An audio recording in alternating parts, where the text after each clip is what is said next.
are you feeling today, Coach? Nagpunta ang dating Ateneo Blue Eagles basketball coach na si Tab Baldwin sa Department of Labor para sa pagdinig.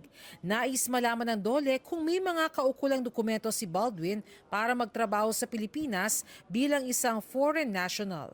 I've always respected the process. I've always tried to be diligent in following the correct procedures. And hopefully this is something that we have done well enough to please the Department of Labor. Sabi ni Baldwin, may dual citizenship siya sa Amerika at New Zealand. Sa ilalim ng Labor Code, kailangan ng isang dayuhan ng Alien Employment Permit para makapagtrabaho sa Pilipinas. The records of the Department of Labor and Employment reflects that he has neither applied for an Alien Employment Permit or an AEP, nor has he filed an application for exemption or exclusion. We take the position that the Alien Employment Permit is not a requirement strictly applicable to our client in light of his permanent resident visa.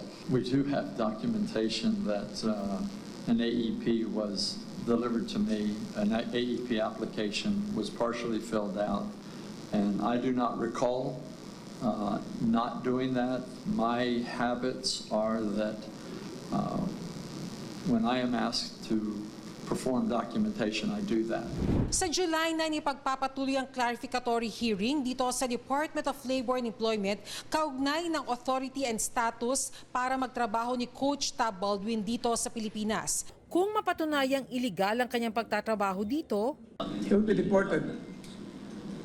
He can be deported. Meron kasing provision ng batas yung 3 months to 3 years imprisonment prior to deportation. Under existing issuances, a permanent resident is a ground for exemption. He can apply for a certificate of exemption.